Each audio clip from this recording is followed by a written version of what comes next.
Assalamualaikum warahmatullahi wabarakatuh, teman-teman semua dimanapun berada. Semoga diberi kesehatan semua ya teman-teman. Bertemu lagi dengan saya di Ngaji Sareng ya teman-teman. Mari kita lanjutkan kajian kita seputar nahwu menggunakan kitab Jurmiyah ya kawan-kawan. Sekarang kita sudah sampai pada bab mubtada ya kawan-kawan. Langsung saja kita lanjutkan belajar kita mengenai mubtada ya kawan-kawan.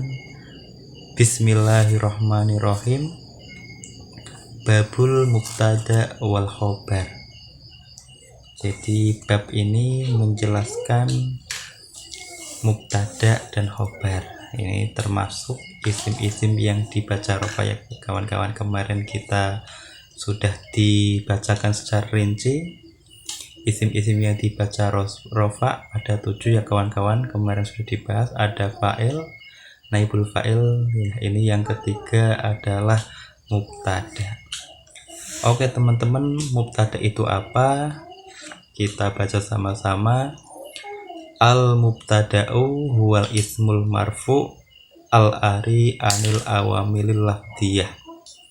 Jadi mubtada itu adalah sebuah kalimat isim. Jadi mubtada itu harus tercetak dari kalimat isim. Yang isim tersebut al-marfu'u. Isim tersebut dibaca rofa.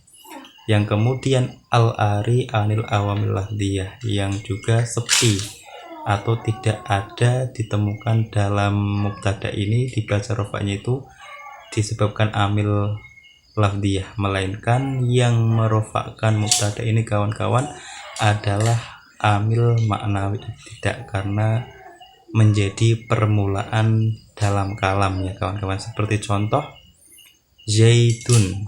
Nah, lafaz zaitun ini adalah bentuk dari kalimat isim.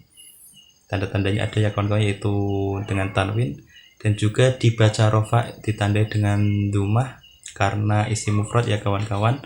Dan juga dibaca dunya ini, rofanya ini bukan karena amil yang berbentuk lafaz, melainkan ini menjadi permulaan kalimat atau menjadi permulaan, sehingga yang menjadikan dibaca rofanya kawan-kawan ini adalah amil maknawi, cara makna permulaan ya kawan-kawan.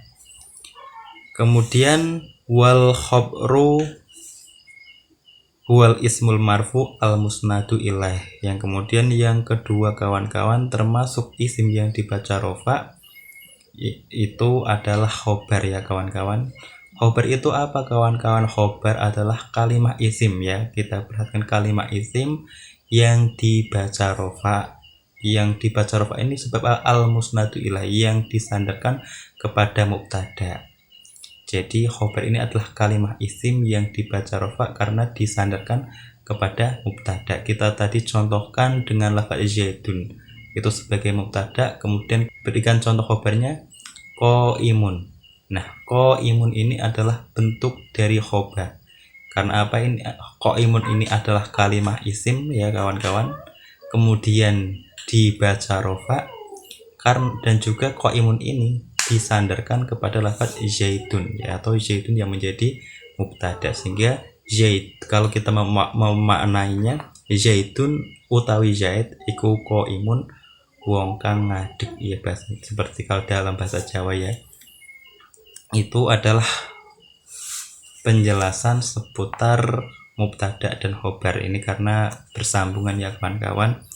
Di sini dicontohkan zaitun qaimun atau zaidani qaimani wa zaiduna qaimuna. Nah, contoh-contoh ini kawan-kawan kita perhatikan. Zaitun qaimun, kita perhatikan dalam segi lafadznya ya kawan-kawan.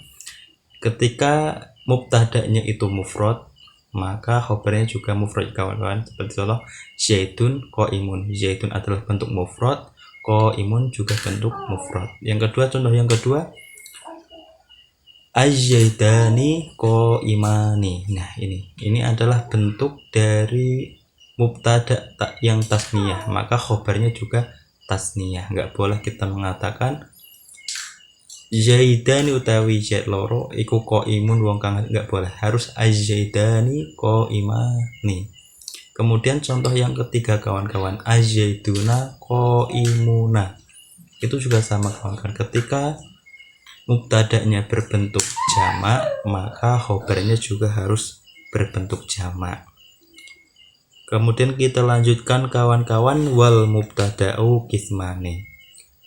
Nah, mubtada itu tercetaknya dari isim ya kawan-kawan, itu ada dua macam. Ada kalanya dhohirun wa mutmarun. Ada kalanya satu tercetak dari isim yang isim tersebut adalah isim dhohir atau berbentuk ya bukan dhamir atau bukan kata ganti, dan juga terbentuk dari isim dhamir atau kata ganti ya. Isim dhamir adalah kata ganti.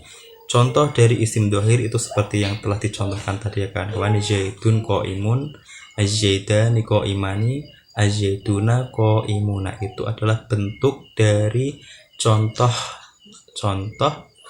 apa kawan-kawan, mubtada isim dhohir. Kemudian wal mutmaru isna asyara wa hiya ana wa nahnu wa anta wa anti wa antuma wa antum wa antuna wa huwa wa hiya wa huma wa hum wa hunna. Nah, kemudian mubtada yang tercetak dari isim dhamir itu ada 12 ya kawan-kawan. Satu bisa menggunakan ana, nahnu, dan seterusnya. Tinggal kita lihat kalamnya saja. Artinya ana berarti menunjukkan mutakalim wahdah, atau angta berarti menunjukkan muhatab, atau huwa berarti menunjukkan hoib. Nah, itu adalah contoh-contoh dari mubtada yang tercetak dari isim dhamir ya kawan-kawan. Kemudian kita lanjutkan lagi, wal khobru qismani. Kita bahas khobar. Khobar juga ada dua bagian ya kawan-kawan, mufradun wa ghairu mufrad, yaitu khobar mufrad dan khobar ghairu mufrad. Mufrad adalah khobar yang tidak terbentuk dari jumlah, sedangkan ghairu mufrad adalah khobar yang terbentuk dari jumlah ya kawan-kawan. Fal mufradu nahwu qaulika zaidun qaimun wa zaidani qaimani wa zaiduna qaimuna. Nah, ini adalah contoh dari khobar mufrad ya kawan-kawan, yang semuanya ini adalah khobar yang bukan berupa jumlah, walaupun seperti qaimun ini kan memang mufrad ya kawan-kawan. Kemudian qaimani ini bentuknya tasniyah tapi bukan jumlah, maka namanya tetap khobar mufrad. Qaimuna dan juga qaimuna ini bentuknya jamak namun bukan berbentuk jumlah, ini namanya khobar mufrad ya kawan-kawan. Wa ghairul mufradi arba'atun. Kemudian yang kedua adalah khobar ghairu mufrad, yang mana jumlahnya ada 4 ya kawan-kawan. Yang pertama al jaru wal majruru. Yang pertama adalah khobar yang berbentuk dari jar majrur, seperti zaidun fid dari. Lafadz zaidun adalah mubtada, fid dari ini adalah khobar yang berbentuk jar majrur, maka ini khobarnya bentuknya ghairu mufrad. Kemudian dorof. Kemudian wal fi'lu ma'a fa'ilihi adalah khobar yang berbentuk dari susunan fi'il fa'il, seperti contoh zaidun qoma abuhu. Lafadz zaidun qom abu, qoma abu ini adalah jumlah fi'liyah tapi menjadi khobar dari lafadz zaidun ini, sehingga namanya khobar ghairu mufrad. Kemudian wal mubtada'u ma'a khobarihi adalah khobar yang berbentuk jumlah ismiyah. Kemudian kita lanjutkan ya kawan-kawan pada bab selanjutnya, babul awamilid dahilati al mubtada wal khobar. Nah, bab yang ini masih tergolong bab dari marfu'atul asma ya kawan-kawan, isim-isim yang dibaca rofa, yaitu amil yang masuk pada mubtada dan khobar. Nah, amil itu ada apa saja kawan-kawan?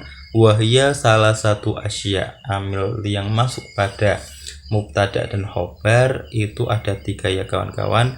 Yang pertama kana wa ahwatuha, yang kedua wa inna wa ahwatuha, yang ketiga wa dhunna wa ahwatuha. Nah, inilah amil yang masuk pada mubtada, sehingga ketika kemasukan amil ini hukumnya menjadi berbeda ya kawan-kawan. Yang asalnya mubtada dan khobar itu tetap dibaca keduanya dibaca rofa, entah itu mubtada dan khobarnya, tapi ketika kemasukan salah satu dari amil ini maka ada perbedaan ya kawan-kawan. Seperti contoh, seperti di sini disebutkan fa amma kana wa awatuha fa innaha tarfa'u isma wa tansibul khobar. Wahya kana wa amsa wa asbaha wa adha wa dhulla wa bata wa sora wa laisa wa majala wa ma infaka wa ma fati'a wa ma bariha wa madama wa ma tasarrafa minha. Nahwu qaulika kana wa yakunu wa kun wa asbaha wa yusbihu wa asbih takul kana zaitun qa'iman wa laisa yaitun sokhison wa ma asbaha dzalik. Jadi yang pertama kawan-kawan, yang masuk amil yang masuk pada mubtada khobar adalah kana dan ahwatnya dan saudara-saudaranya. Sehingga ketika ada mubtada dan khobar kemasukan kana, maka hukumnya tarfaul isma wa tansibul khobar. Hukumnya isimnya dibaca rofa, khobarnya dibaca nasab. Yang asalnya itu seperti lafaz zaitun qaimun, ketika kemasukan kana menjadi kana zaitun qaiman. Nah, yang asalnya qaimun menjadi qaiman. Itu ketika kemasukan kana dan saudara-saudaranya ya kawan-kawan. Dan ini saudara-saudaranya kana itu sangat banyak seperti yang kita lihat dalam matan Jurmiyah ini ya kawan-kawan. Bisa kita pelajari sendiri dengan kitabnya ya kawan-kawan. Kemudian amil yang kedua adalah inna. Wa amma inna wa ahwatuha fa innaha tunsibul isma wa tarfa'ul khobar. Wa hiya inna wa anna wa ka'anna walakinna walaita wala Allah taqulu inna zaidan qaimun walaita amron syahisun wa mana inna wa anna litauqid wa ka'anna litashbih walakinna liistidrak walaita litamani wala Allah litaroji wa tawaku. Adapun inna wa ahwatiha, ini amil yang masuk pada mubtada ya kawan-kawan. Ketika mubtada dan khobar ini kemasukan inna, maka hukumnya bagaimana? Tansibul isma wa tarfaul khobar. Maka isimnya dibaca nasab, khobarnya dibaca rofa. Seperti contoh sebelum kemasukan inna zaidun qaimun. Ketika kemasukan inna zaidan qaimun. Itu ya kawan-kawan contohnya. Adapun inna dan saudara-saudaranya ini banyak ya. Ada inna, anna, kana, lakinna, laita, la'alla. Ini adalah semua kawan-kawannya inna. Maka kalau kemasukan dari salah satu inna dan kawan-kawannya, maka hukumnya tansibul isma wa tarfaul khobar ya kawan-kawan. Di sini contohnya inna zaidan qaimun seperti tadi ya kawan-kawan. Walaita amron syahisun. Ini sama kawan-kawan. Adapun wa mana inna wa anna litauqid. Adapun makna dari inna dan anna sendiri itu menunjukkan maknanya tauqid atau penguat. Seperti contoh ketika kita mengatakan kepada seseorang, memberikan berita seumpamanya zaidun qaimun, Zaid sudah bisa bangun.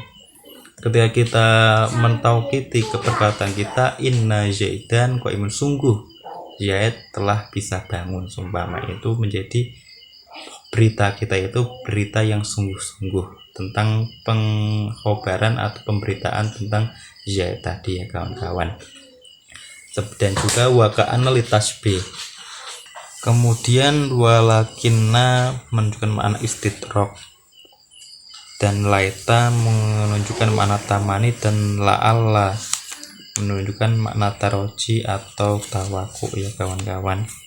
Kemudian masuk amil yang ketiga ya kawan-kawan, yaitu dona dan ahwatnya. Nah, amalnya bagaimana kawan-kawan?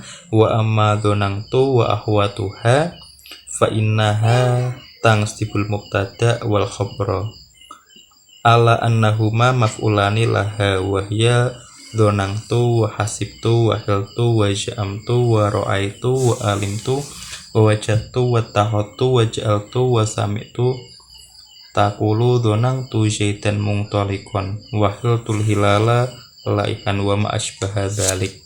Kemudian amil yang masuk pada mubtada khobar lagi yang ketiga adalah donangtu wa ahwatiha wa ahwatuha ya kawan-kawan.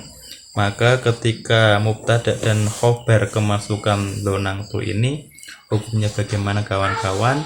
Yaitu tangsibul mubtada wal khobar. Maka ketika mubtada dan khobar ini kemasukan donangtu dan ahwatnya, maka i'rabnya menjadi apa kawan-kawan?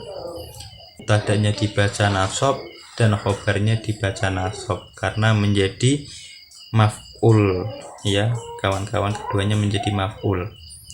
Nah, ini adalah donangtu, hasibtu, hiltu dan seterusnya. Seperti contoh donangtu zaidan mungtolikon. Asalnya zaidun mungtolikun, karena kemasukan donangtu maka zaidun mungtolikun ini menjadi zaidan mungtolikon. Ini dan seterusnya ya kawan-kawan. Demikianlah kawan-kawan, masih isim-isim yang dibaca rofa pada dua bab ini ya kawan-kawan, bab mubtada khobar dan amil yang masuk pada mubtada dan khobar. Semoga bermanfaat kawan-kawan. Wassalamualaikum warahmatullahi wabarakatuh.